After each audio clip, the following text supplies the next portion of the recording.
to go ahead and get started. Yeah. Thank you for coming. I want to first start out by saying this presentation is being presented by the museum itself. We are putting on this presentation. This is actually about MODAP, Missouri Ozark Dinosaur Project. MODAP is the organization that owns the ground where the dinosaur is at, and it also is a corporation that oversees the dig site. Could I see a show of hands of anybody in here who's been to the dig site? So quite a few people have been to the dig site. Very interesting. That's what you're going to see this evening. You're going to actually see Mr. Fix. Mike Fix has been on the site, how many years, Mike? Well, when Bruce first started his digs in the 80s, I participated in some of those. And then Guy and I had several excavations that we conducted over a 20-year period from the late 1980s to 2008, when unfortunately an ice storm in early 2009 destroyed our greenhouse and brought an end to our excavation. Of course, now we have the new group with Pete Makovicky in the Field Museum. And we have Guy Darrow with us. Guy, if you would raise your hand. Guy is the curator of the museum. In fact, most of what you see in this place is contributed to Guy. The displays were set up by Guy. Stephanie and Guy did the graphics in all these displays. Hours and hours and hours of things that went into those graphics. So, and Guy, you've been down at the dig site how long? Me? Yeah. Oh, my God. Lord only knows, it's been forever. But Him and the dinosaurs are almost dated the same. it's our third greenhouse. Third greenhouse, so yeah, it's an episode. So we also have with us this evening Guy's brother, Fred, who is our manager, our general manager here at the museum. Fred. And we have Scott Darrow. We're over our limit on Darrow. Scott Darrow is a brother to these two. Very knowledgeable, knows a lot about the museum, has been very helpful with us at it. Let me tell you, go ahead. So say Freddie did so many exhibits downstairs, carved so many things. So. And let's not forget Wes. Wes, raise your hand, please. Yeah. Wes has been very instrumental. He's been here since we started this museum, helping with all the displays, with everything he can do. He's still here. He's here almost every day. And, you know, I mean, he comes in and helps spread stuff that needs to be done. Without those people, this stuff wouldn't have been done. So thank you very much. And we have Abigail. Abigail is our office manager, who makes sure the lights are on, the doors are open, and the bank's not at our door. So, upcoming events, folks. We've got these upcoming events. March the 20th, we have the stream team coming in. And Scott, if you tell us just a little bit about the stream team presentation, please. Well, I imagine it's a general overview of the program, I guess. I just saw the announcement for it, but it's going to be a general overview of what the stream team program is all about. And basically what it is, it's sort of a citizen science type thing. Basically this organization is put together with the Missouri Department of Conservation, the Department of Natural Resources, and the CFM, the Conservation Federation of Missouri. Those are three entities. And basically it's volunteer time. They go out, they monitor the streams. All the stuff is recorded, and they have a database on all that. What they find where, they can always check the water quality. They also, the stream team actually does more stream cleanups than they do the monitoring. But it's over 6,000 teams now since, I believe it's 1984 when they were founded. Wow. 82 or 84. But that's a lot of volunteer hours. It's the premier program like that in the world. There's no one else that really touches that. So March the 20th, which is next Wednesday, we will have this presentation here. Who's putting that on? Who's doing it? Brian Waldrock. Okay. He's the regional guy for this area of the state. Very interesting. So we have that coming up. April 12th and 13th, we have the Audubon Rozier display. Guy, Fred, Abigail, Wes, Stephanie, everybody has been working on it. You're going to see the whole wall up there. We're going to present the Audubon birds that the Rozier family has been hanging on to since what date? 18 what? Oh my gosh, this is way back. 1840s, Yeah. So mid-1800s, the birds have been here and they've been passed down. We've got some real documentation from John Audubon, signed by him. We've got his seal. We've got a lot of things that are going to be on that wall. So we're going to have a grand opening for that. On April 12th, we'll have the ribbon cutting. We'll have guest speakers. On April 13th, we'll have guest speakers. We'll have several presentations on the 13th, including a presentation by Jim Duncan on the types of guns that Audubon would have used and how we would have shot the birds and a little bit on how we prepared them. A presentation on the expansion of the wildlife refuge here in St. Genevieve. A presentation from Carolyn Bach about the display itself, and then a presentation by Robert Mueller on the business dealings and life of Rozier after Audubon. So that's going to be a big event, 2-day event. On April the 22nd, we have APAC coming in to make a presentation. APAC is Bricky's Quarry. Very interesting. So if you have never been up to Bricky's Quarry in the recent years, very interesting organization. They're going to put on a presentation, show us what that quarry looks like today and what they're producing up there. So that's coming up. This presentation this evening, folks, is about MODAP. So MODAP is a 501c3. MODAP operates with no tax money. We got no money coming from any place other than donations. So if you like what you see and you think it's worthy of support, we'd love to have your assistance. We scrape the barrel, I'm in the barrel all the time paying the bills that we have. And we would like to get it to where we can take people to the dig site. That is the ultimate goal. Mr. Bruce Stinchcomb, who bought that acreage and donated it to the MODAP Corporation, his desire was that it be used for nothing other than educational purposes. We can never sell that ground. It's there for educational purposes.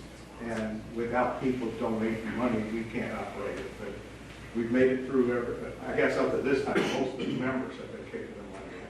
But we appreciate anything anybody can do. Abigail has an announcement that she'd like to make.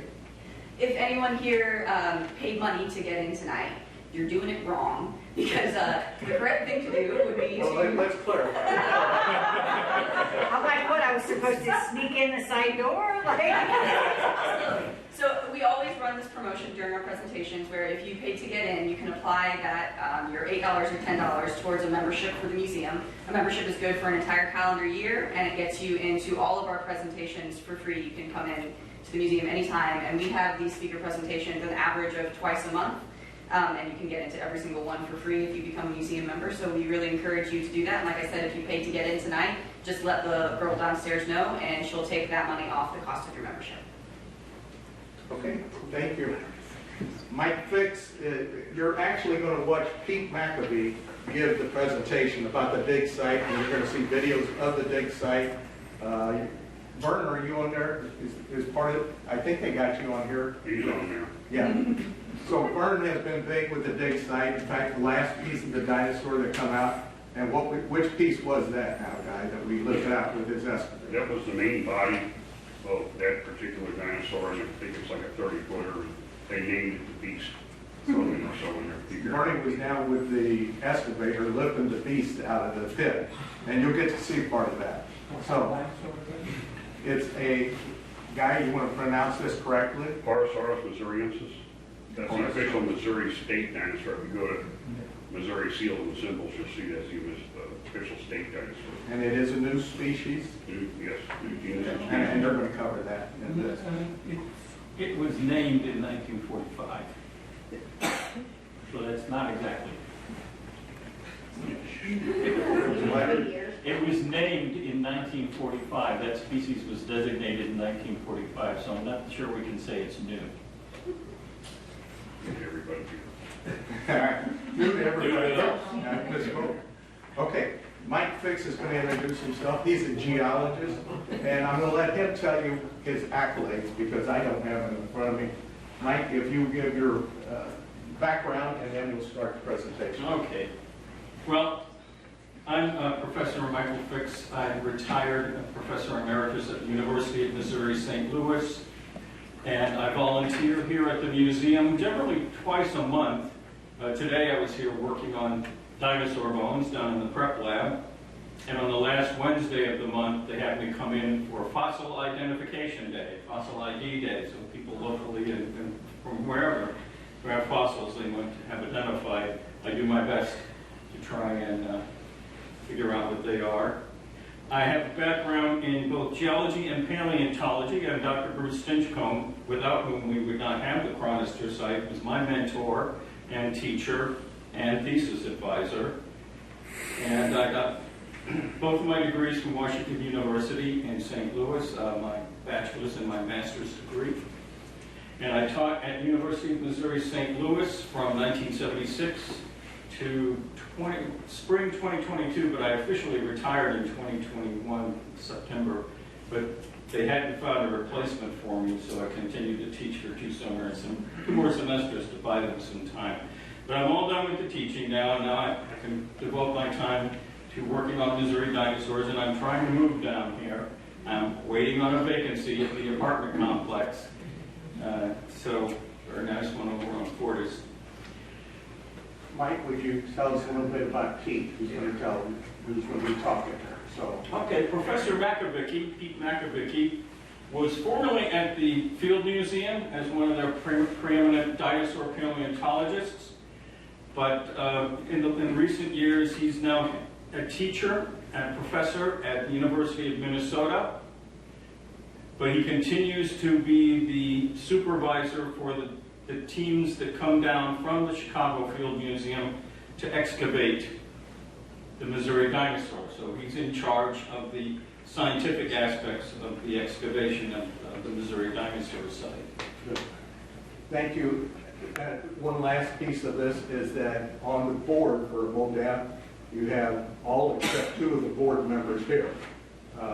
Mike is a board member, Guy is a board member, myself, Bernie Bowman in the back. Don't forget Abby. Abby is our secretary, and we have 2 people. Pete Makovicky is on the board from the University of Minnesota. Yeah. And we have Akiko, who is a preparer, is that the right word? Preparer.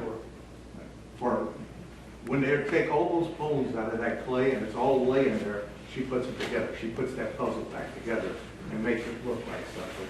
She's on our board also. So we're all in the room this evening. Those 2 are the only 2 that are not. Abigail, if you want to fire this thing up and we'll get started.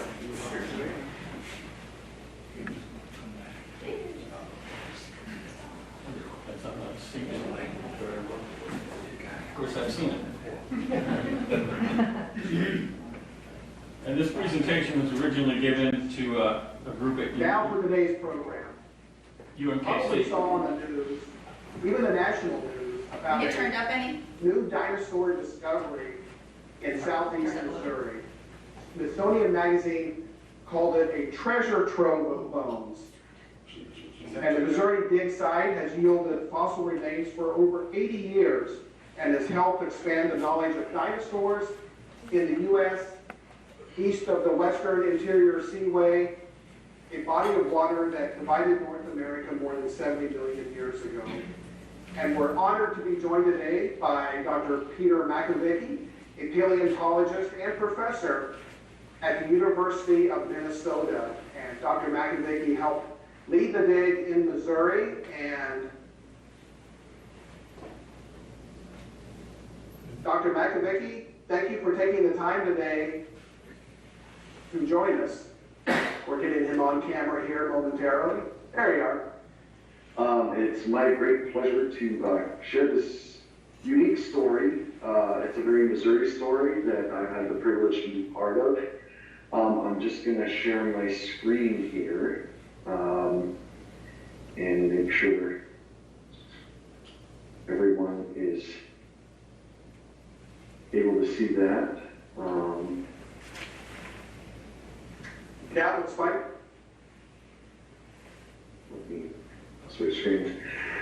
So, yeah, this is a unique story that sort of captured a global audience right around Thanksgiving of last year.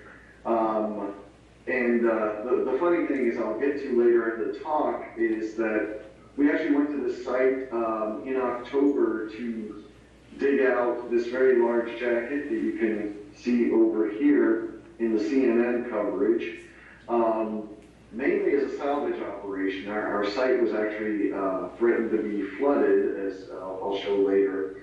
And it coincided with the opening of the St. Genevieve Museum, which hosts fossils from this site in St. Genevieve, Missouri. And it just sort of snowballed from there.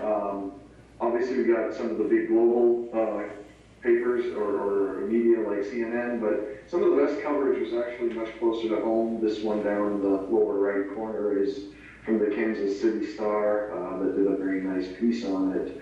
And as I'll stress later on, this isn't just my work. This really took the commitment of a huge number of people, many of them based in southeastern Missouri, locals who have been working at the site for decades.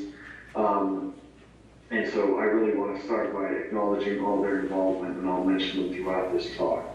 But let's move on to the Chronister site. As I already mentioned, the Chronister site is in southeastern Missouri, down in Ballinger County here. And the site goes back to the 1940s and was discovered by accident by a local family that lived here in this house, which still stands on the site, which has been renovated by some of the volunteers working there, notably Guy Darrow and others. And what happened in 1942 was that the Chronisters were digging a cistern kind of behind their house at this end of the building. And in the process, they were, of course, piling up mounds of clay. And as luck would have it, a fellow working for Dan Stewart, working for the Geology Survey in Missouri, was in the area looking for clay deposits. At the time, Ballinger County had a number of clay pits that were producing porcelain-grade clay that was being shipped to Illinois and turned into various tableware. And so he was actually scouting the area, writing a report for the Geological Survey, and he bumped into Ole Chronister, one of these three boys, I don't know exactly which one it is, who were the boys living in the house here. And when Ole Chronister asked Dan Stewart what he was doing there, and Dan Stewart answered he was looking for clay, Ole, of course, answered, well, sir, we had a lot of clay. They had been piling up the clay from the cistern. Dan went to examine, and the clay, of course, was plentiful, but what really captured his attention was a number of bones that had been found that you can see at the bottom of the screen.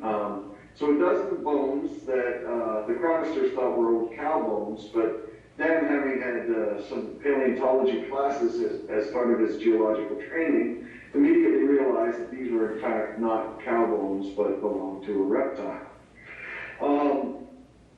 So he contacted the Smithsonian, where the chief paleontologist at the time, Charles Whitney Gilmore, who was this stern-looking gentleman up here, collaborated with Dan on these. The bones were purchased by the Smithsonian for the neat sum of $50, for which I think the Chronisters purchased a cow and some other items that were necessary on their farm. And Dan Stewart and Charles Whitney Gilmore then described these, the first dinosaur bones ever collected in Missouri. And they named them a new species, Neosaurus missouriensis. Now, as you can see in the previous photograph, these are pretty featureless. You can tell that they're vertebrae, but most of the process, the parts that will come on those which have been lost. And so without too many features, it was very hard to determine what kind of dinosaur this was.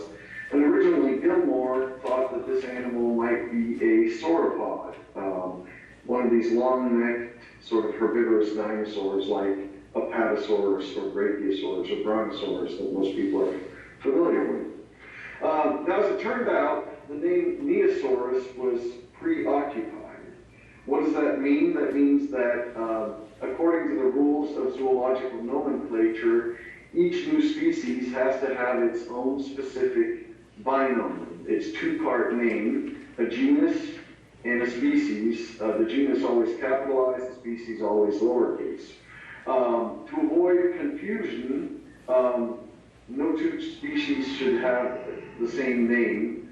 And so since Neosaurus had already been used by a Russian scientist for a fossil in Russia, Gilmore then published a correction where he issued a new name, Parasaurus missouriensis, for these finds.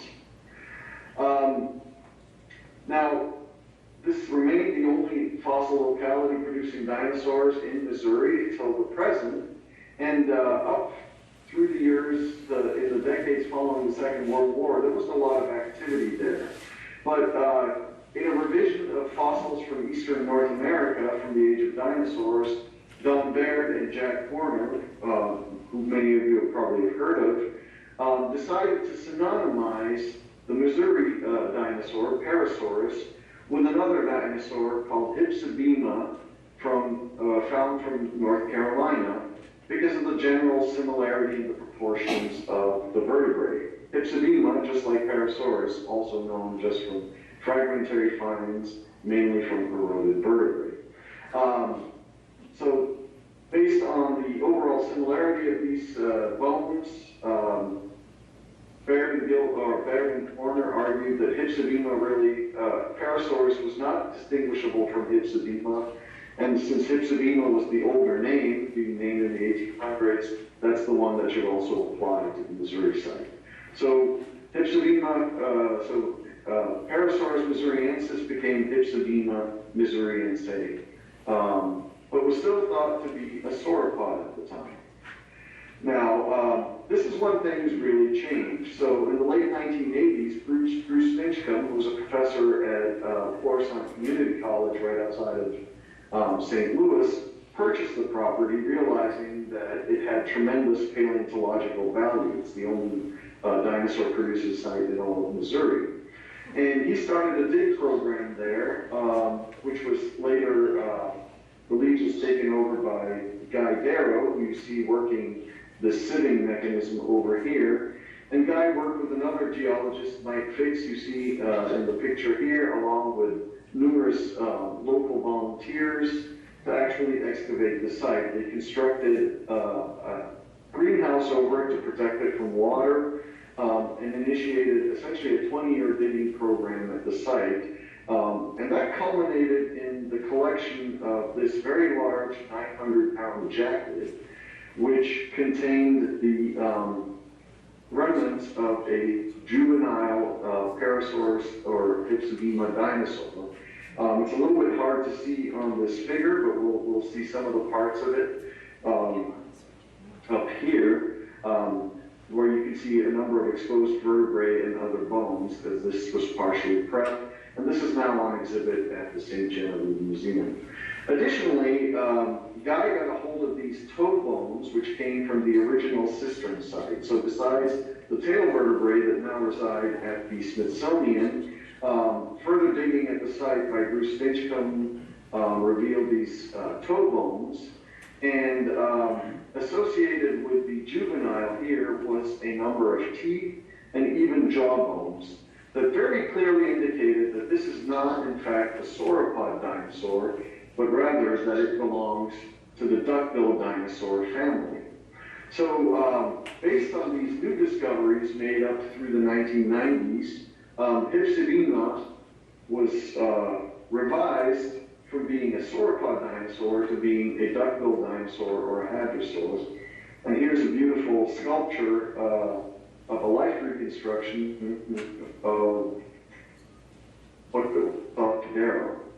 And because of the uniqueness of this site, because this is the only dinosaur known from Missouri, through the lobbying work of the Darrows and others involved, Hypsibema missouriense became the official state dinosaur of the state of Missouri in 2004. Okay, so we had a couple of name changes. It went from Neosaurus to Parasaurus to Hypsibema. It went from being a sauropod, long-necked dinosaur, to being a duck-billed dinosaur. So this animal has had really what we can consider a very tortured taxonomy, taxonomy being sort of the science of the naming of species in nature. And this is sort of where things stood up through the 2000s until I got involved with the project in 2016 at the invitation of Guy Darrow. At the time, I was still working at the Field Museum in Chicago. We came down in 2017 to start our digs. And I should mention that in the intervening years, there's been sort of a hiatus in digging, mainly because the original greenhouse structure collapsed in 2009 during an ice storm. So between about 2009 and until we started digging in 2017, there was a hiatus in collecting. Since 2017, we have done 6 different digs at the Curator dinosaur site. And the digging is a little bit unusual if you compare it to dinosaur sites elsewhere. For one thing, the sediment is not actually lithified. It's not a rock. So usually if you dig dinosaurs around the world, most often you're dealing with a sandstone or a mudstone, something where the rocks have actually been compacted and sort of have become very hard and lithified over geological time. By contrast, what we have at the Curator site is actually wet clay. So rather than using jackhammers and rock saws and pickaxes like you might in other parts of the world, a lot of the work we have to do at the Curator site is done with small hand tools. Here you can see a little spackling knife, or some of these clay tools that we actually go to Michael's to buy, that you might see in a pottery studio. And because the clay adheres to the bone, we can't actually sort of isolate the bones the way you might see on TV and as in other parts of the world. We kind of just have to trace them out and then cover them with plaster, as you can see here, encapsulate them, and then bring them out of the pit itself, which is done by hand, or sometimes when we're a little bit smarter about it, we have some help building a ramp to bring our fossils out. So one of the major differences from working here versus other parts of the world is basically the process of extraction. Because we're dealing with wet clay, we have a lot less control or idea of what's in the jackets as we make them, these plaster jackets. We also have to use a different set of tools and a different set of adhesives. So if you watch NOVA or you watch Discovery Channel and you see fossil excavations from around the world, you'll note that very often you'll see people brushing sand and dust away and then applying an adhesive or a glue to stabilize the bones. We do that here too, but in this case, because everything is waterlogged, we have to use a whole different set of water-based glues than we would in other parts of the world. Another factor that we had to learn as we started digging in this site is that because we're dealing with wet clay, there's no structural integrity. It's not like a hard sandstone, which is going to have some kind of strength on its own. And we're also dealing with the water weight of the rock. So whereas in other parts of the world, you might have just a clay stone, here you have to add about as much weight to that same volume of sediment because of the water weight. So the jackets that we pull out are extremely heavy and have to be reinforced very heavily with extra layers of plaster relative to other parts of the world we're working. So this jacket that I'm showing you here, which if I collected it out in the sediments of Utah, might weigh around 500 pounds, weighed north of 800 pounds because of that added water. So there are some things working in this site. There are also some real benefits. We're not hiking long distances. We can pull up right to the greenhouse. So the distances we have to move and transport our fossils are very short. And so we had 5 successful seasons in this greenhouse setup. And then unfortunately, last winter, disaster struck again in the form of yet another ice storm that brought down, the weight of the overlying ice brought down the ribs, collapsing the greenhouse, and basically leaving us with the threat of constant flooding.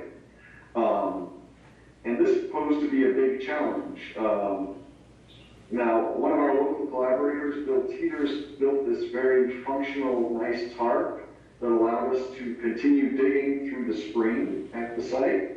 But we had an additional challenge, which was we had to work on a very large jacket. So we had extracted a number of smaller items, but we ended up with this huge block, which we think contains most of the skeleton of a dinosaur that had to be covered up with plaster and weighed probably around 2,500 pounds when all is said and done. And we had to actually extract this by the end of this year because we would otherwise risk losing it if it flooded over the winter. And thankfully, that's what brought us down to Missouri in October, right around the time that the news story broke. And we were able to get our fossil specimen out using an excavator to get the 2,500 pounds out. And so it's safely out of the hole, and we have now since had a new greenhouse installed through the careful work of people that we collaborate with in the area, notably Bill Teeters and Ron Lewis. So let's switch from the field operations to what we've actually learned about this Missouri dinosaur through our work there. So as I already mentioned, there is the challenge of working with clay. And as you can see here, it makes finding things difficult. In this picture, sorry, I'm trying to find my cursor. There it is. In this picture, you can see this sort of brown area. This is actually a turtle shell. So you can see that it's quite hard to tell the bones from the clay. The clay is very hard to get off the bone, and if you try to sort of scrape it off, you'll end up damaging the bone. There's another turtle right here. So what we end up doing is basically marking things with these little skewers and then collecting large chunks of clay with bones inside them. And because the clay is plastic and it has deformed over geological time, it's been sort of squished, and rather than being a nice flat layer, it kind of rolls up and down. A lot of the bones that we get out, unfortunately, end up being rather crushed or sort of deformed. Among the things that we have found are the skull of this duck-billed dinosaur. It's an adult skeleton, and it's a different skeleton, I should mention, than the skeleton that was originally collected in the 1940s. It's about 60 feet away. Because of that clay deformation that I talked about, the skull is relatively crushed. You can see sort of the outline of it here. This is the lower jaw. You have the upper jaw along here. The eye would be about here. The entire skull is about 45 to 50 inches long, but because of the weight of the overlying clay, it's only been squished down to about 2 to 3 inches thick, making it very hard to make out the sort of sutures or the joints in the skull. But we did x-ray it, and you can actually see some features here on the x-ray.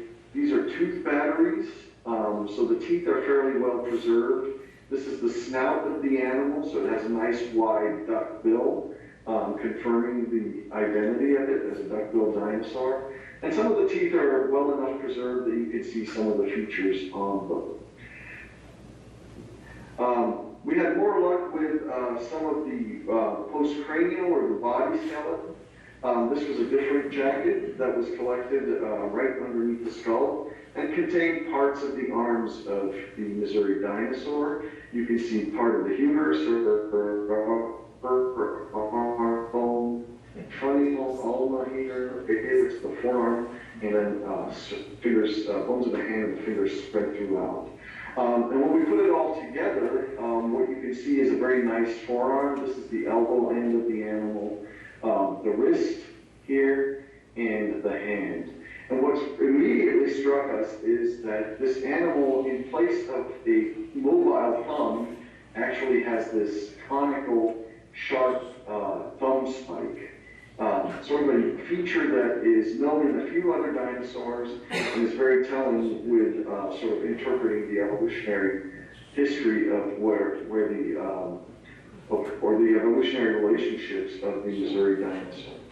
But it's not just dinosaurs that we find there. Among the other things that we find are turtles. In fact, the most common fossils we get are turtles. We have collected over a dozen turtles. These three that you see outlined here are all mushed together and were found directly underneath the dinosaur site.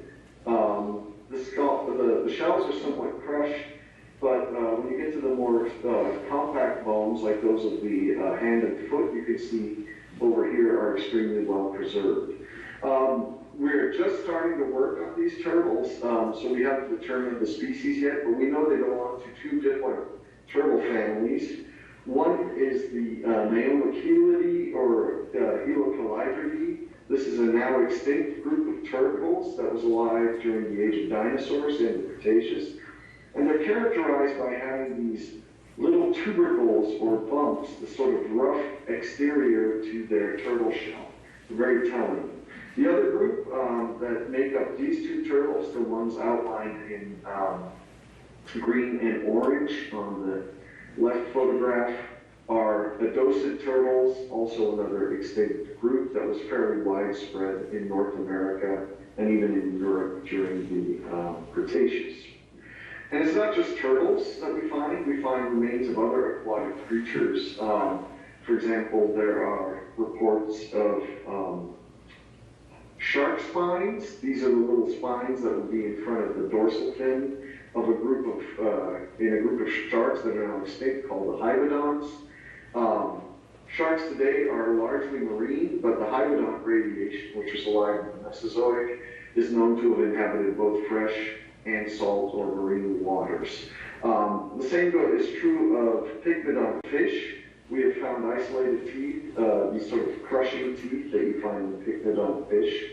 And besides these aquatic vertebrates, we find a few remains of other dinosaurs, notably theropod teeth. This larger tooth on the left is probably from a tyrannosaur, a relative of T-Rex. And the smaller tooth on the right is probably from a raptor dinosaur, something similar in size and shape to Velociraptor. So it's important to remember it's not just the dinosaur Parasaurus or Hypsodema, and we'll get to that naming issue later, but we actually have remains of an entire ecosystem here that we're working with. So the reason that we got so much press, of course, for this is that dinosaurs are extremely rare in the central part of the country and in the southeast. And this is, as I already mentioned numerous times, the only dinosaur locality in Missouri. So why is that? Well, if we look at a geological map of the state of Missouri, what we see is the Ozark platform down towards the southern part of the state, made up of Paleozoic rocks that are older than 350 million years for the most part, making up the bulk of the Ozark part. And then we have sedimentary rocks that are still Paleozoic age from sort of the Coal Age or up into the Permian, making up the bulk of the bedrock geology of the rest of Missouri. So, in other words, most of the rocks in Missouri are simply too old to preserve dinosaurs. There are plentiful other fossils, just not dinosaurs.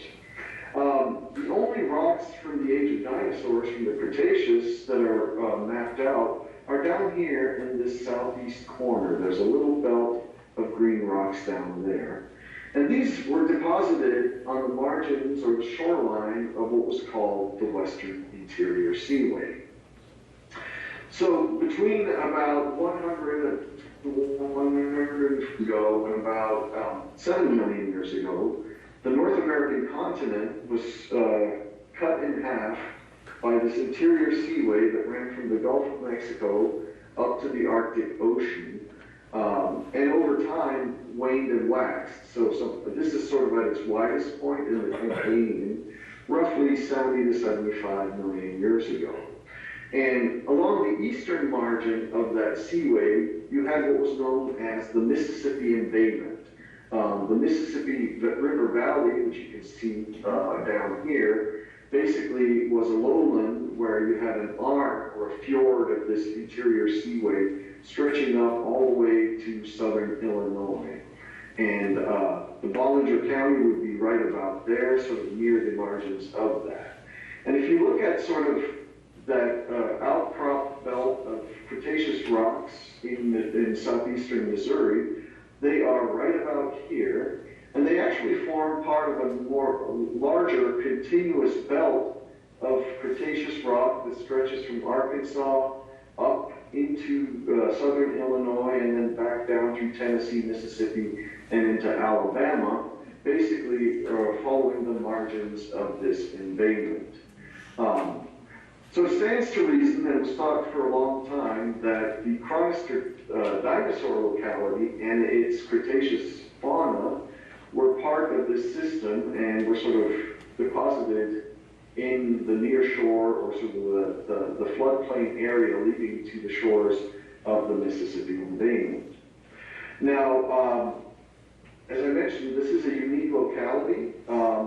And if we sort of look at the distribution of hadrosaur or duckbill dinosaur fossils in North America from the Cretaceous, most of them are from the western interior, so west of the Great Plains, in sort of the Rocky Mountain states, particularly abundant through Utah, Colorado, up through Wyoming and Montana, and into Alberta, Canada, and even with some finds from Alaska.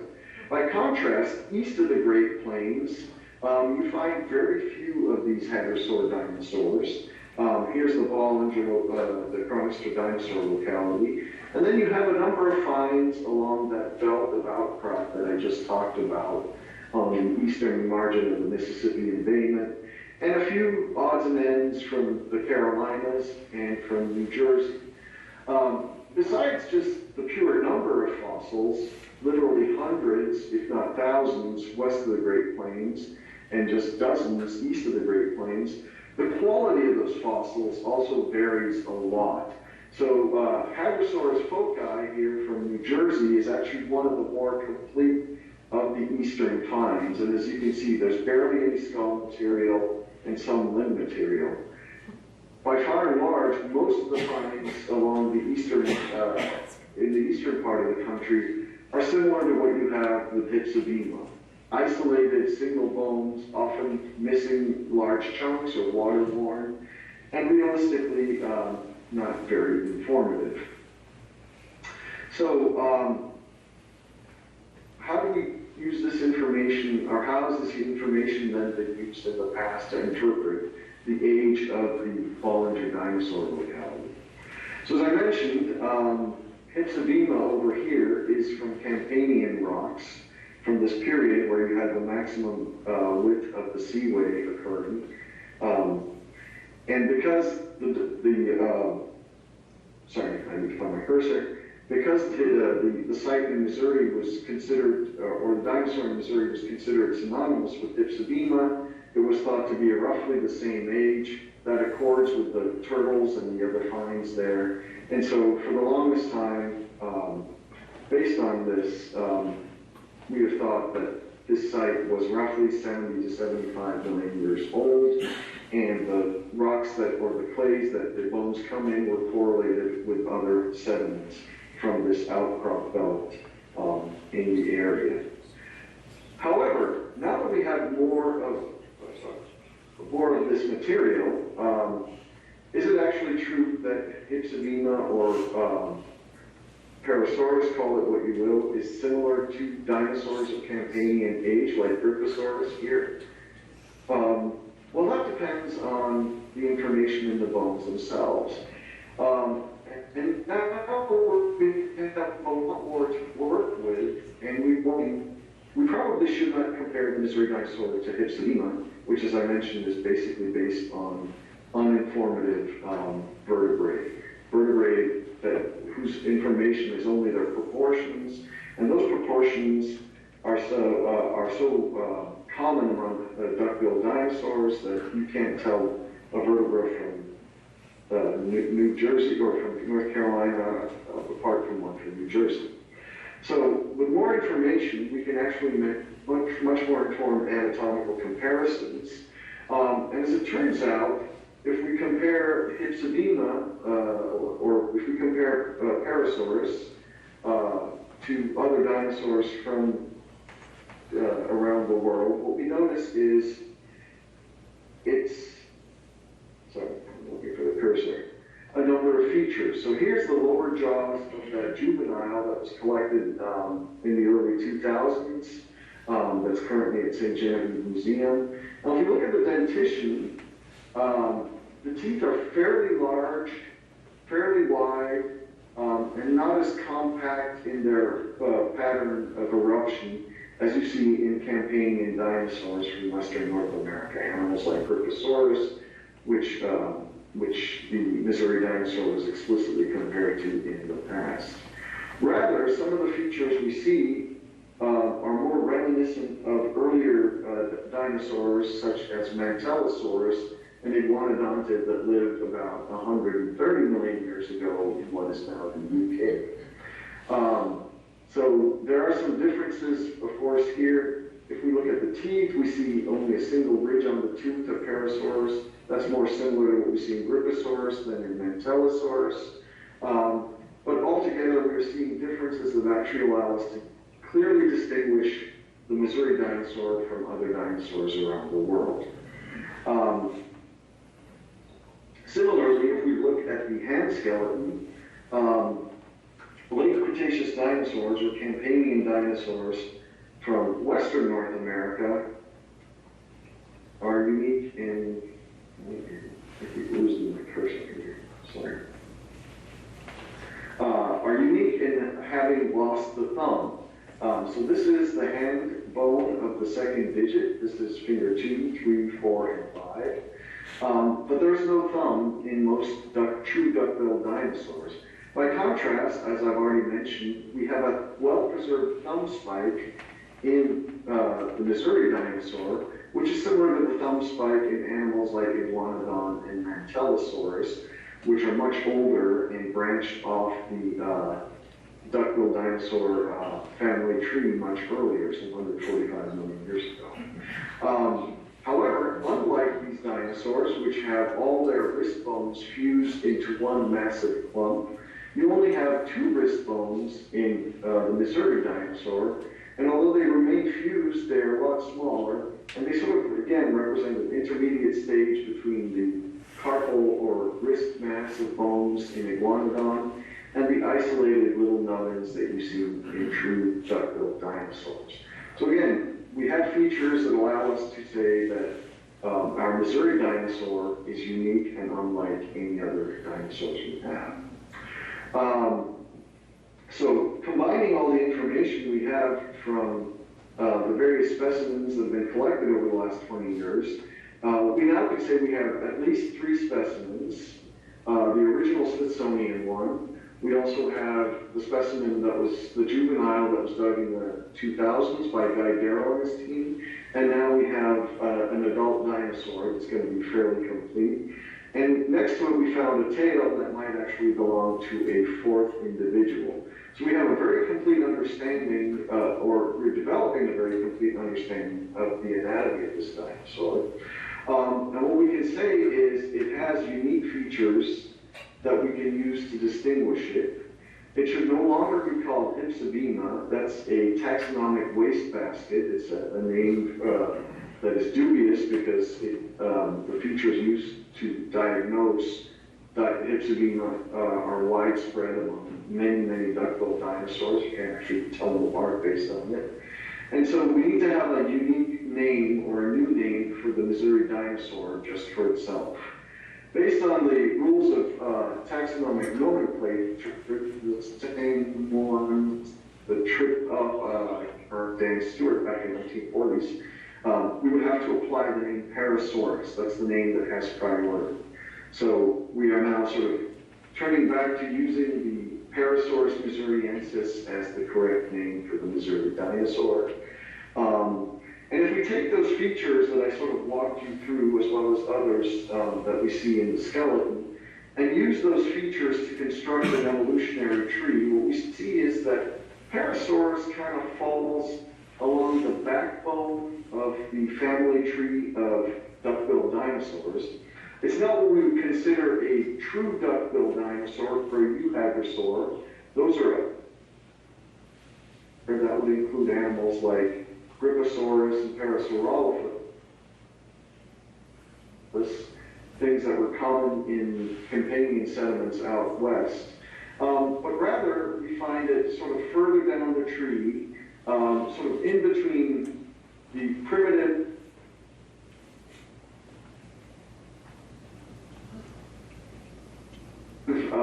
relatives of duck-billed dinosaurs like Iguanodon,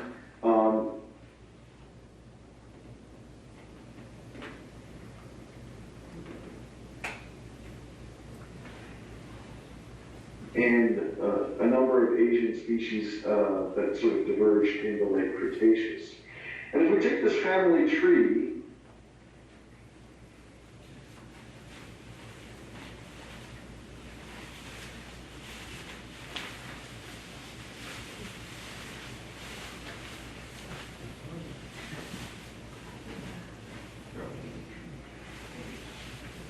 He was giving this talk via Zoom and apparently it would freeze up from time to time.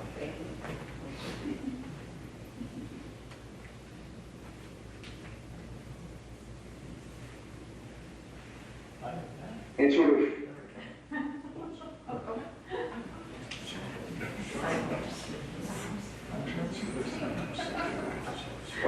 plot it onto geological time, what we get is an interesting pattern. So we have the true hadrosaurs up here, mainly in the Campanian, in that sort of 75 million, or that 85 to 70 million years.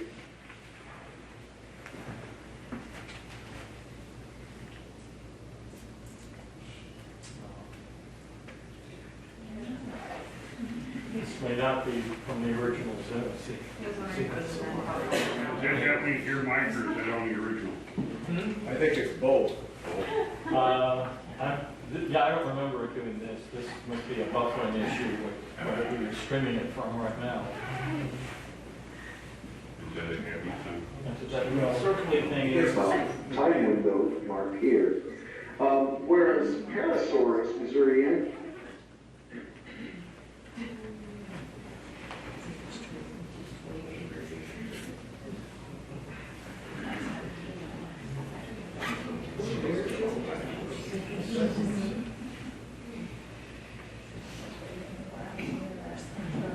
there's no other way to date that. Fine. I'm going to ask any questions now. He could come back any moment.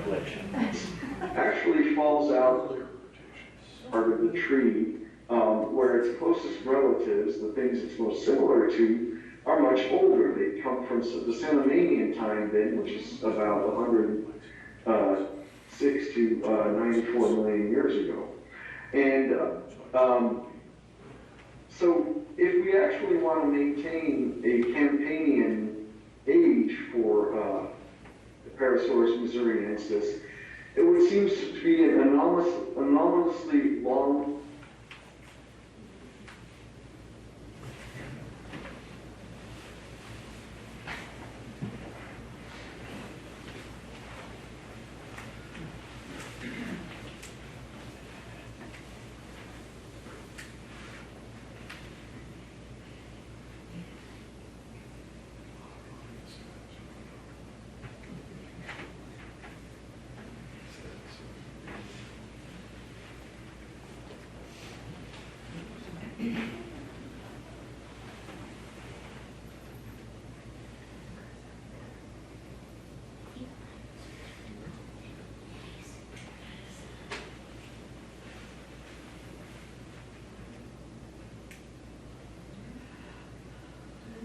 Pete's taking a nap on us. lineage that sort of lives isolated by itself. And this made us sort of think about whether we really had the age down right. And when we sort of reconsidered some of the factors that had been used to infer the age of the site,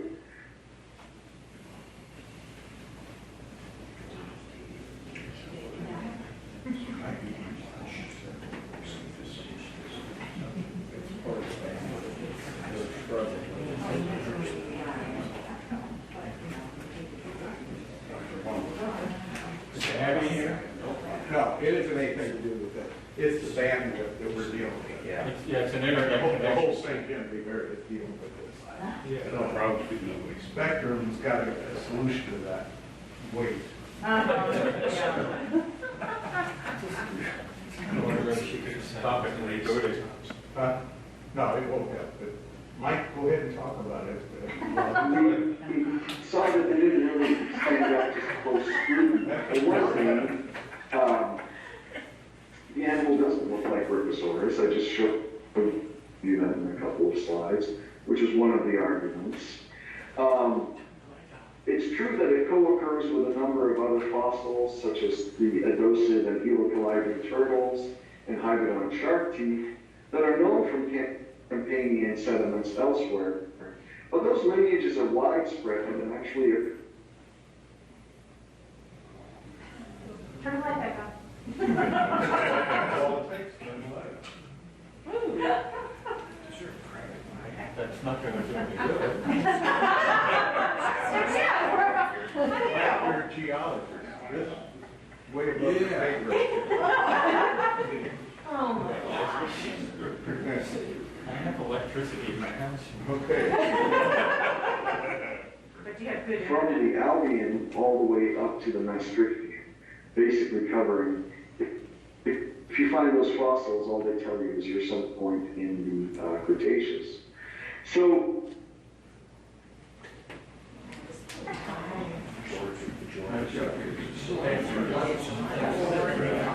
What he's getting at is he thinks it's older. Yeah.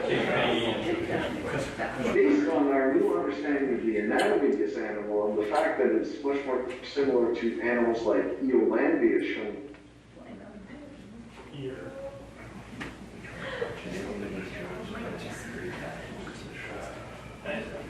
that are probably 95 million years old, we are now starting to rethink the age of the Chronister locality and also its geology.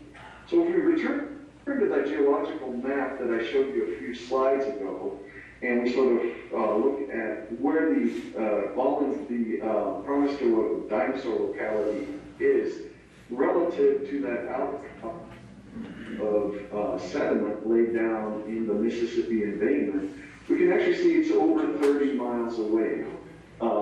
And probably the two may not have been connected. That whatever event laid down the Cretaceous deposits that are right around Marble Hill here may not actually relate to the inundation of the seaway. Rather,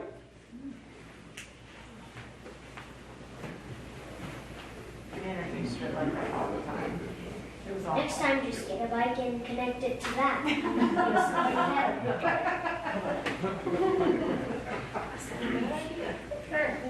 We'll take you there. Okay. No, it's more of an antenna thing. You can go stand up there and go like this. You have aluminum foil. Aluminum foil.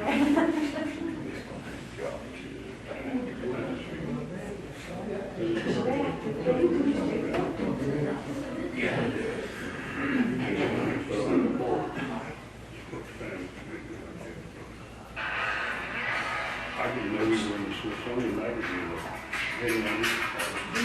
she actually assumed for run the thought experiment that Parasaurus is of a similar age to the other animals. It looks like Eolandia and Protohagros here.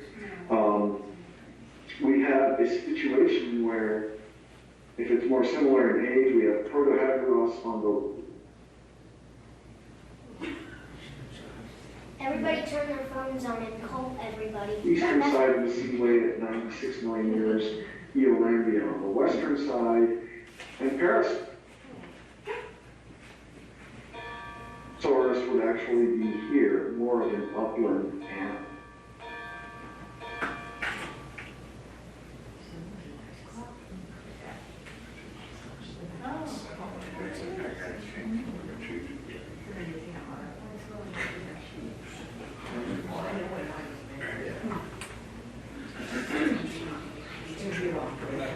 Ready to check out the turtle.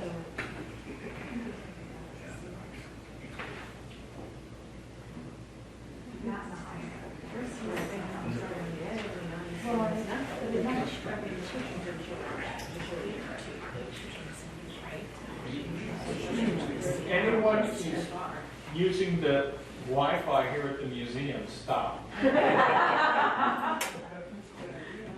that could be causing this. So I'm going to sort of end it here with, this is sort of the point we're at in our research. So we're trying to determine the age of the Chronister dinosaur locality, because that's very, very important for understanding whether we're dealing with a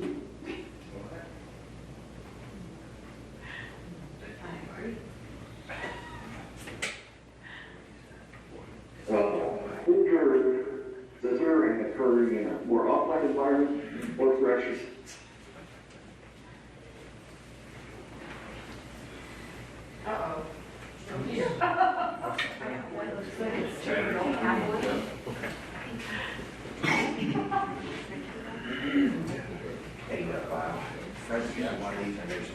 I'm sorry, I can't What we got here is a failure to communicate.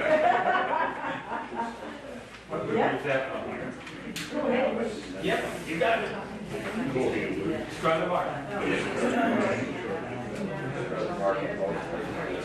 Well,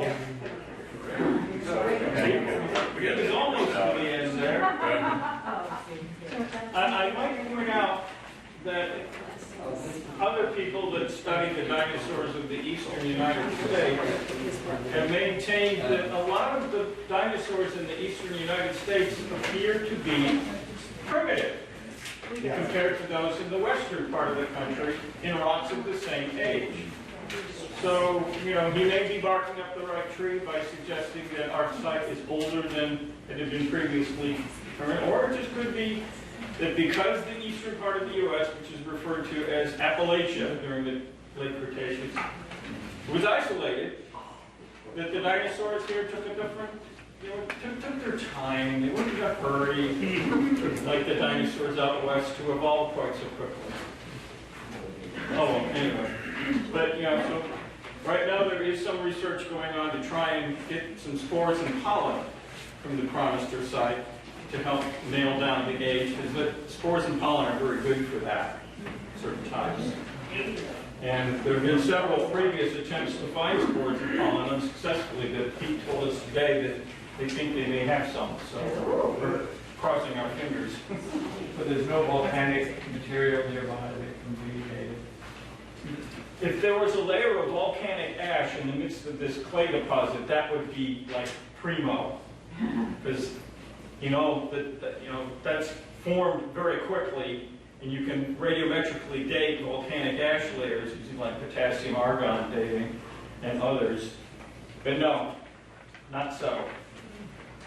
So anyway, Hey, Mike, shame that got messed up. how old do they really think it could be as far as the oldest that Pete's mentioned that it could be a far I site? think he said Albion. And that's, how many million? I have to look it up. Is that 80 in the 80s? No, it's more than 80. It would be probably more like, oh, I don't know, 100, 120. I can find out for you No problem. if I still have that map on my iPad. It's about west, it's like 70. I can, when people pass, I'll visit. I wouldn't go, you know, when he's talking about a speculative, we're still sticking by campaigning it until proven otherwise. That was the consensus of the people from the New Jersey State Museum, comparing it to their Ellisdale site in New Jersey. But just say somewhere in the range of 82 or maybe 120 million. It's still being worked out. You know, we don't know everything. It would be awful boring if we did. How does a layer of clay form? Okay. The clay appears to be kind of a wetlands type deposit. That was I wasn't here that day, but we had a guy from SIU Carbondale who came and looked at, what was his name? I don't remember because I wasn't here that day. Well, who was it? Looking for what? He came here, Holland? he came to the Chronister site when I wasn't here, and I don't remember From Carbondale? his name. Yeah, he was a geologist in Carbondale. I think he came here with Dino Russ and some other people. For it to look in particular for pollen? No, it wasn't a pollen person, he was a geologist. And anyway, he thought it looked like, quote, a wetlands deposit. So it's more fresh than salt water, it would appear, because of some of the things that we find in the deposit. It's definitely not an ocean deposit, but there were evidently connections to the ocean, because you do find some fish in there that are marine. But see, some marine fish can tolerate brackish or fresh water for brief periods of time.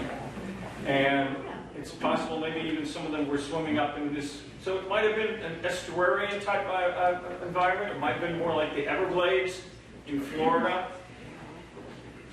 So, and for some reason it kept the moisture in Well, it? the clay settled.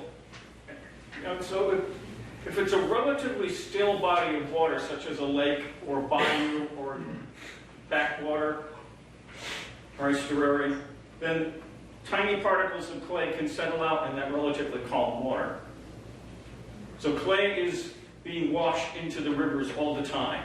It's a type of, it's what you call mud. Yeah. Mud is largely made of clay minerals, liquids, quartz, and so forth. And so when you have calm water, like you could have, and say, a backwater slough on the Mississippi River, those tiny particles, because the water isn't stirred up, can settle down and form clay. And not enough pressure to make it a rock. Yeah. If you have lots more sediment deposited on top, then that compresses and dewaters it and so forth and makes it harder. But you know, out west they have deposits that are somewhat similar. They just call them mudstone because it's dry out there. And here in the Midwest, we have so much more moisture in our environment that it's keeping the clay. But it's a clay deposit. It clays. Yeah, we're familiar with clay. Yeah, we got clay. Are you into ceramics? No. No, fire. But you could use it, yeah. Well, anyway. So it indicates that it was a body of water that was calm enough for these tiny particles to settle out. What's clay made out of? Is that the vegetation? Clay is made of various silicate minerals. Kaolinite, smetite is a big one that they find. There's a whole host of minerals called clay minerals. If you look at them under an electron microscope, they look like little flakes of mica. They're incredibly tiny. But collectively, it forms clay, like modeling clay. So clay is an inorganic sediment made of a host of different silicates that are referred to as, quote, clay minerals. And some are good for making ceramics, and in fact, our Chronister clay. If you go downstairs in the dinosaur prep area where I work on the dinosaur bones, and you look, there's a ceramic bowl in there with a sign. That's made from the clay from the Chronister site. And I think we need to get a ceramics person to make lots of that and sell it in the gift shop to make money and call it Dinoware. Use part of the proceeds for the museum and part of the proceeds for the dig. How do you clean the bones? Carefully. I have an advantage over the professional preparators that work at the Field Museum.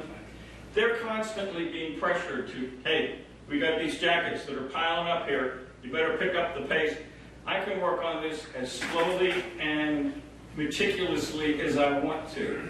Now, I've been working on these bones for many decades, off and on, and I have my own set of methods and tools and techniques that wouldn't necessarily be the exact same ones you would see like Akiko doing up there in Chicago. They have equipment I don't have, but I also have some background working on these bones for many years, and I've learned a few tricks of my own. I noticed they've adopted the use of the kind of consolidants, the glues, that I use, which I was rather flattered that they liked how I was doing it. All right, so the clay, when it's wet, is like modeling clay, and when it's dry, it's more like mud brick. Now, if you've got a really thick mass of clay on the bone, I can sort of chip away at it very carefully with a little chisel-like tool and I use a wooden mallet kind of thing. But when I get real close to the bone, I stop with that kind of technique because the bone is extremely easy to damage. Unlike some of the dinosaur bone that you find in the western United States, which is filled in with minerals like quartz or iron oxide, and is really hard and strong, this is still pretty much original bone. And so it is fragile. A lot of it is cracked, and so you don't want to be using stone tools up against, and Pete mentioned that, up against the bone, because you'll scratch it, you'll damage it. So I use things like skewers, like you would use for cooking, sharpened in a pencil sharpener. I have a rat tail comb, a plastic rat tail comb, sharpened in a pencil sharpener. I use toothpicks. I use a flossing tool, not the floss, but the other end, because it's real narrow, to get into really skinny crevices. And so what I do, I moisten the clay to soften it up. I moisten the clay, then I scrape it away. Now this is incredibly slow. No professional preparator would want to do it this way. But for one thing, they have equipment, like airbrushes and air scribes and so forth. They're like little miniature jackhammers. I don't have any of that. So I got to do it kind of old school. But I do really good, very meticulous cleaning. Because I have the luxury of something they don't. I have time. Right. I mean, there is the downside to this. I might not live long enough to finish that product downstairs at the rate I'm going. Which is one of the reasons I want to move down here, so I can work on it more often. Because it's a 150-mile round trip for me every time I come down here from the Normandy area of St. Louis County. So these bones are still organic? Well, I don't think there's much of any organic matter left, and although I don't know, as far as I know, no one's ever actually done a detailed chemical analysis of these bones. The bone is mostly minerals, phosphate minerals and so So forth. what's the texture comparable to? The bone that you're chipping at, what's the texture of that like compared to something that we... It's like any bone you'd find at a butcher shop. Well, that's still pretty hard. Fresh green bone, I mean, I can use a water pressure on that. These things you're talking about, you couldn't even begin to do that. Well, the trouble is, if you wanted to, if you use water pressure, the problem is the bones have lots of cracks in them. And so if you were using some kind of, I'm not sure what kind of a tool you're talking about, but if it used high pressure water, it would probably, pieces would go flying off all over the place. Exactly. You can use that kind of ultrasonic tool. We don't have anything like that. Maybe an ultrasonic would work. I don't have one. But, it gets the job done the way I'm doing it. It's slow, but it does. When I get done prepping a bone, it is primo. I was very flattered when Pete Makovicky congratulated me on how well I had prepared the jawbones and showed some in his presentation, the tooth batteries and so forth. Yeah, that was my prep work. But, I've heard it said that the Ozarks had a long stretch of geologic time episodic uplifting. And was there any of that going on at the time towards the end of the Cretaceous? I know you mentioned it's pretty much a flat slough-like area, swampy area. Yeah, it was probably a lowland coastal plain. Dan Stewart was saying it was probably very near sea level and very flat. But there's structure down there. Dewey Amos mapped that area, and the valley that the dinosaur deposit is in is bounded by normal faults. Faults kind of slant in toward each other, and the material in the middle is slumped down. It's called a graben, or a fault valley, or rift. Bruce had mentioned, I think some of the rocks down there were of, was it Decor age? The geology there is older now, isn't it, that's exposed there? There are Paleozoic age rocks mixed in with the clay. Yeah. It's a very strange deposit. There's some big boulders, including, I think it's, is it platinum guy? Well, you have some of it, but there's, you have, what formation has a little rankinells, very noticeable. That might be platinum. Yeah, it could be. Yeah, you find some Paleozoic rocks and fossils mixed in. Bruce was pretty much convinced that it was a cave system collapse, a paleokarst, which may be true. Because the rock there now are in its lower ordination, isn't it? Now that it's exposed in the Kronstadt area. Well, there's all different kinds of rocks in this graben system. I mean, the stuff that's in situ now, the rocks surrounding the general area. Oh, okay. The surrounding rocks are from what's called the Rubidoux Formation, which is lower ordination. Yes, it's lower. Okay. It's been mapped. You talked about some of the broader context. You might have just started to answer my question. Is there any indication about what happened locally at this site that would have caused multiple dinosaurs to be right there? Well, you have to go back to when the dinosaurs were living there. This is a body of water. Whether it's in Missouri or Louisiana or the plains of Africa, where you have bodies of water, you have animals. And there's a number of different ways that animals can end up in lake sediments. One is for animals to drown. That can happen during a flood.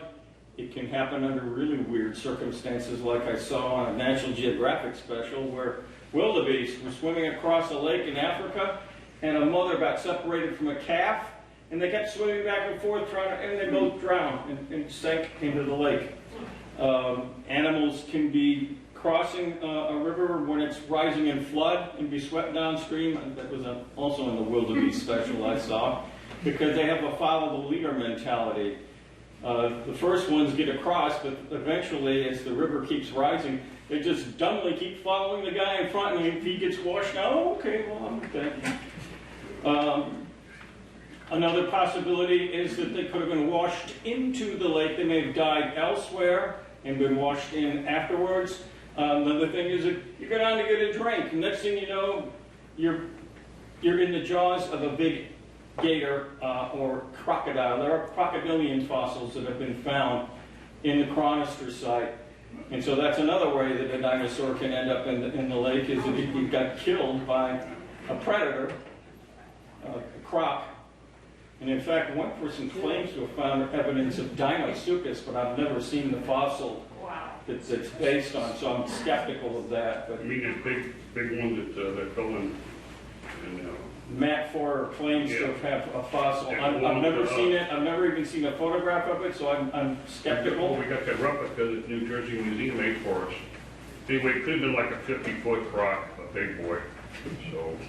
That's a big boy. Okay. Well, anyway. So that's another way that the dinosaur could end up. Or there could have been a mud flow, could have overwhelmed some animals and swept them into the lake. It's a lot of different possibilities. 65 million years ago, we had a asteroid strike. Yeah, and as a matter of fact, there's down at Crowley's Ridge, there is that event is preserved in Cretaceous sediments down there. There are microtectites that have been discovered right at the boundary between the Cretaceous and the Tertiary. Here in Missouri? Yeah, here in Missouri. They've been altered. They're not the original glass anymore, but they've been examined by experts at Washington University and identified as microtectites, which were the tectites are bits of melt glass from an asteroid impact. When a big object hits the Earth, it will melt the rocks that it impacts and spews out.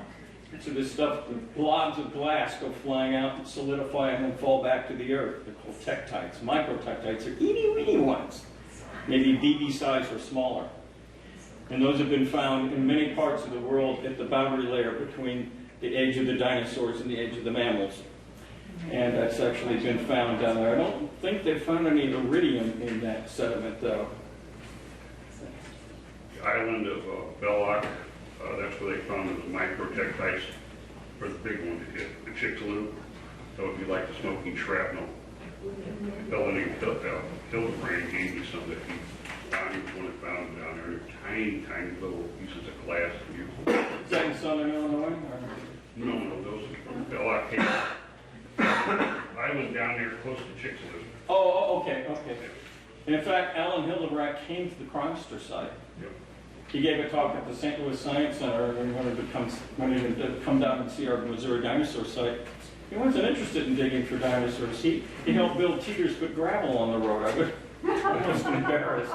He's the one who basically discovered the whole idea of the smoking gun, the Chicxulub structure down in Yucatan. That's where the asteroid hit. You ever fly over that? You ever fly over that? No, I've never been down there. You fly across over to Yucatan, there's this big blue hole where the asteroid strike was. When you're approaching Mexico or Yucatan. There's no actual physical representation of it today. It's been buried under sediments. There are cenotes, which are like sinkholes that follow kind of a circular pattern on a map. But the actual crater itself is... But you're looking at that big blue purple down there. Well, he didn't like me. He was mistaken. This thing was like lower than the horizon. That wasn't it. It can be seen on... they can do gravity surveys, and it shows up as a kind of circular pattern, a bullseye-like pattern. But you can't see it with the naked eye. So... That wasn't true. I've never heard. Somebody told him that, and he's repeating it. Well, you see the curvature of the circle. Yeah, but that's not 14 miles to the right. That's not Chicxulub. Trust me, you can't see it. That's why it took so long for anybody to find it. It showed up on aerial magnetic surveys and drill cores by some oil company. Brought up core samples that were full of melt and shattered rock. And bits of and the iridium anomaly was in there, but there's no surface expression that you can see. So whoever told you that, they didn't know what they're talking about. 65 million years ago. Well, he's still going. Yeah. I know some people in the back, I think, had some I have a questions. question. So, like any digs that I've done, have always been like in harder rock. Like I've never done a dig in clay. So, is the clay a huge challenge for the excavation? Like, because it's different, right, than any other site that's been excavated? I will give you a hint in the nickname that I coined for the clay years ago. The clay from hell. That's kind of what I figured. And I called it that because when it's wet, it sticks to your tools. It's, you know, it's like modeling clay. It sticks to the bones. When it's dry, it's like mud brick. And that takes even longer for the excavation, right? It extends the amount of time it takes to get anything out of the deposit. Does it make it more difficult and more time consuming than a regular? I don't have a basis for comparison because I've never dug dinosaurs anywhere else. Okay, so Pete could better answer that. So it has its advantages. It's easier to prep. I mean, I don't at all... I don't envy the people that have had to remove dinosaur bones from things like limestone. We should not have dinosaurs being excavated downstairs in our lab because we have a roof that wasn't clay. I mean, we're so lucky. You put a little water in the clay, you take a little skewer and you your clean bones. Everybody else has got little jackhammers, all kinds of things. We're lucky. And also, if it wasn't, if do anything like that. Stuff would come out of our lab and be all over the museum. Since it's clay, he can work in there and Then he doesn't have to have. You don't need a respirator, you don't need a vent. Yeah. So, you know, it's slow simply because of the way I'm doing it, but actually as sediment goes, it's easier to deal with than a lot of other kinds of sediments. And, you know, the Field Museum, they don't expose the bones very much, but we did when we were digging, because we mapped everything in excruciating detail. And so you can expose them. It takes a little longer. As I say, sometimes you'll be trying to remove the clay and it pulls part of the bone off. Well, okay, put some glue on it and stick it back. But, you know, David Gillette, when they were doing Seismosaurus out west, they'd use jackhammers because they were working on limestone. It's as hard as concrete. So we got it easy in some ways. And in fact, one paleontologist came down to work with us briefly. I think it was Marilyn Lafongras from Canada, who called our setup down there, and I quote, Club Med. Because we had that house that we had fixed up. We had an outhouse, we had a shower set up, and so it was kind of cushy compared to a lot of dinosaur digging where it's much more primitive, or, you know, intense and roughing it, as it were. So anyway, I digress. The original, I think it's 14 tail vertebrae, are in the Smithsonian collection. I have seen them years ago. They belong to the dig site? No, they belong to the United States of America, to the U.S. National Museum. The Smithsonian is our national museum. So when he published his paper in 1945, designating this as Neosaurus missouriensis, the type specimen was sent to the Smithsonian as the repository, and they remain to this day. There's a plaster cast of them downstairs. They made us 3 sets of those, Smithsonian did for us, 3 sets of those vertebrae that they made for us. So. The original. And what's interesting is, in addition to those tailbones, there are 2 pieces of the skull, which neither Gilmore nor Baird nor Horner, in their minds, associated with the tail. But those pieces of the skull were definitely not sauropod. They were comparable to duck-billed dinosaur. And in fact, Horner wrote a little hand note that I saw in there. And we got kids here, so I can't. Big expletive was what he said, or huge, or something like that. So indicating that he thought it was a really big animal. And in fact, our beastie, who knows, some of them may have been in excess of 40 feet. The toe bones and the leg that they found that's in there right now, it's the whole foot and the leg, but the one toe bone is that big. And that doesn't, there's a keratin part of that, just like the horn on a cow. It's not on that, so it would have been huge. So it probably is a 40-footer. It's a big boy. Is that the ungule you're talking about, Guy? Yeah. Is it bigger than the ungule that It's bigger than the one that we got, yeah. Wow. It's big. Yeah, so that's what we're thinking, or people's thinking maybe 40 foot. Yeah, give you an idea how big the toes on these animals can get. One toe is bigger than my whole foot. So, but it's a plant eater, so you kind of like a big cow. Yes? Just do not imagine a Therizinosaurus. Do you know how big their claws were on their hands? Very big. I don't know the exact dimensions, but probably about like that. No, way bigger. He knows his toes.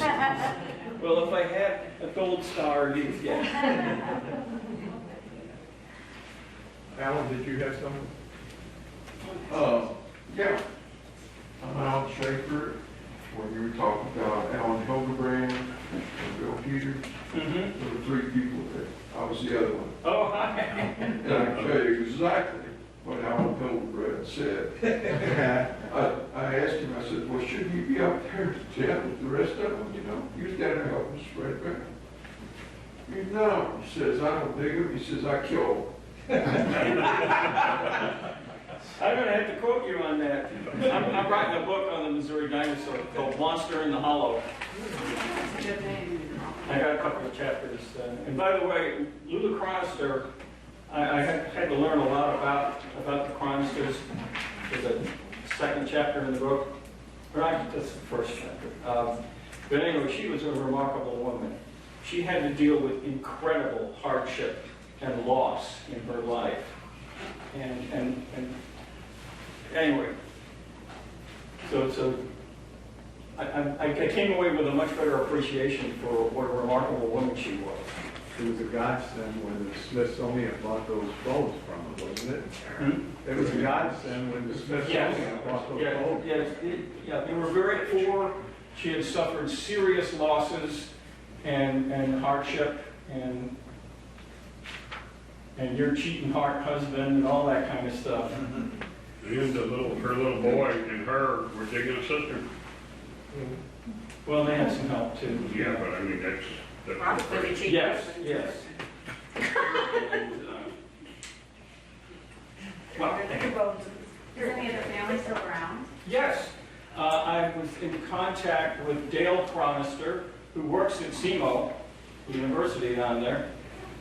He probably lives in King Truro, and so he at least, Foley, the little boy that Dan Stewart met all those years ago and said, oh, we got clay out back at the house, come take a look. Ole has passed away, but he has kids, and I guess Dale's one of them. I also talked to Jack Ferries, who is a relative, and knew some things about the history of the family. So. Any idea about the physical extent of the site, how much more there might be there to find? Well, years ago, Russell Jacobson and Joe DeVero from the Illinois Illinois Geological Survey, they were very interested in seeing the Missouri dinosaur site because they, for years, been trying to find dinosaurs in Illinois because there are Cretaceous rocks in southern Illinois, and they never did find any, but they wanted to see what we had to give, I guess, some idea of what to look for and maybe a sense of hope. But they went further up the valley from where we're digging, and they claimed that they found more clay. Now, they didn't say they found any bones, but they did find more clay. So, but as far as the total extent of the clay deposit, that's never been ascertained. Just today, Pete, in the Zoom, we had a meeting in here for the Missouri Ozark Dinosaur Project, and Pete was saying he wants to get a drill rig down there and do a coring system just to try and figure that out. But the clay, Bruce did do a series of what he called test pits using a backhoe years ago, and he found clay in a lot of different spots within his property. He owned, I think, ultimately, 60 acres, something like that? 64, I think, wasn't it, guys? I think so, yeah. And he found clay in a number of places in that valley, but they didn't necessarily find dinosaur bones every place where they found the clay. If you look at the clay under a microscope, it's really crazy because I'd say at least 1/3 or 1/4 is all trabecular bone. In other words, all dinosaur bone you look at. Because I do a lot of look for the small Microscopic pieces, yeah. Yeah, you look, it's like bone, bone, bone, bone, bone. It's just trabecular bone. I mean, those are dinosaurs that were there, Lord only knows, and ended up dying, and now they're little teeny bits in the clay. I mean, little bits, Yeah. you know, little as the head of a pin. But it's just as clear and perfect as you can see dinosaur bone all through that clay. Yeah, in addition to the clay minerals, the Chronister clay also has a fair amount of quartz. And Mike, I think Gaius mentioned it too, the original dig site was oriented to go one direction, and then through their various digs, they thought, no, it's going more this way. So then they turned the greenhouse totally, and now they're going in a different direction. That's the way the bones are going. Yeah. Follow the bones. It's like follow the moon. Follow the bone. Yeah. Don't follow the spider stuff.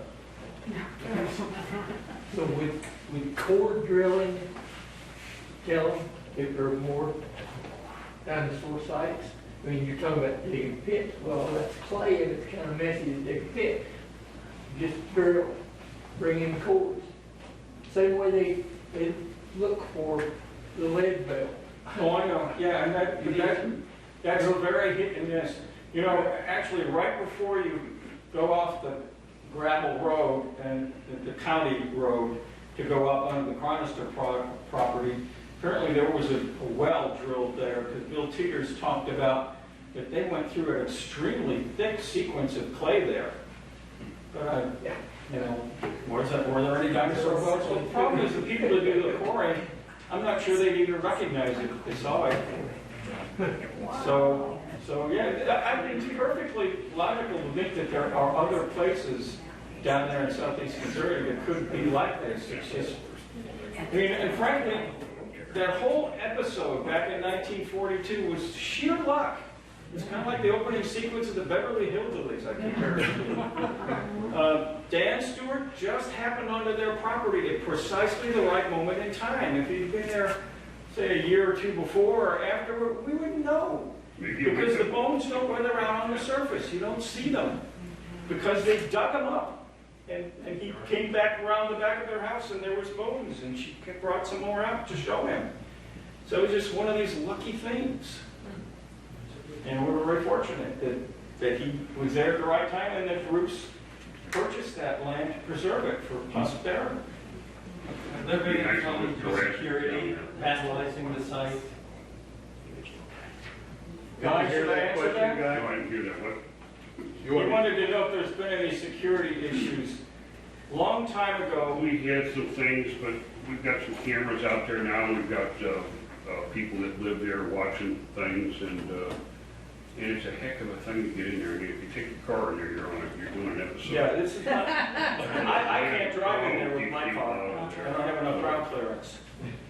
So we've been lucky. And if you go there and you open the greenhouse and look in there, you wouldn't see nothing. You just see some big white things and some parts. So it would just be a mess if someone did get in there, but we haven't had that problem.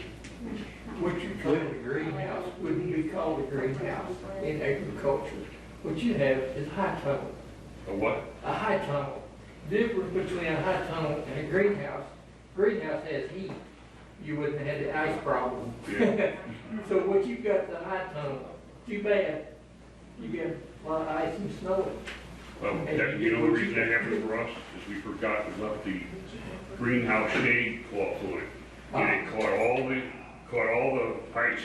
I was the one that bought all these greenhouses, by the way, all three of them. So when it happens, it's an ugly thing to have happen, but we did that ourselves. We weren't smart enough to understand it. It just kept grabbing and grabbing and grabbing until it destroyed. We're smart now, we won't do that. The third one, steel. There you go. Now you got the money Python reference. Mike, when did Bruce buy the property, what year? Around 1970. I got that information from him, and that's my recollection, 69 or 70. Well, actually, didn't buy it outright. He got permission first from Ole to do some poking around and do a few digs. But sometime I think by the end of the 70s, he had purchased. I mean, you were working there early too, with him at the Early time? 80s, yeah. Early 80s. Yeah, with God, with Bruce. Bruce's digs. Bruce did some digs back in the 80s. I didn't participate in all of them. The ones from the New Jersey State Museum, that was Guy that helped out with that. I wasn't part of that. But some of Bruce's digs in the early 80s, I participated in. And how many acres is that whole site that you guys? 54, did they just say? 64, I think the deed says 64 acres. It's a lot of places. So again, that MODAP, we are a 501c3, and we have to maintain the property. We have to take care of it per Bruce's wishes. He put in the deed that it can never be sold. If we ever release it, it's got to go back to Field Museum. Yeah. We have Pete Makovicky on our board, so that's a default taken care of. So everything that we get is through donations. The only thing that we got to operate off of is donations. So the state. Donations are welcome. And they're tax exempt. We just got our 501c3 designation within the last month or so. And that was, A couple of years' work to get the 501c3. It's done now, so all donations that come in, we give them a receipt for tax purposes.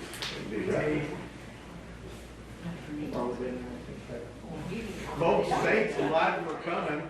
We really appreciate it. Again, we got the upcoming events, and if anybody wants to buy a membership downstairs, they're still down there. So thank you very much, and thank you, Guy, for staying. And Mike. thank you.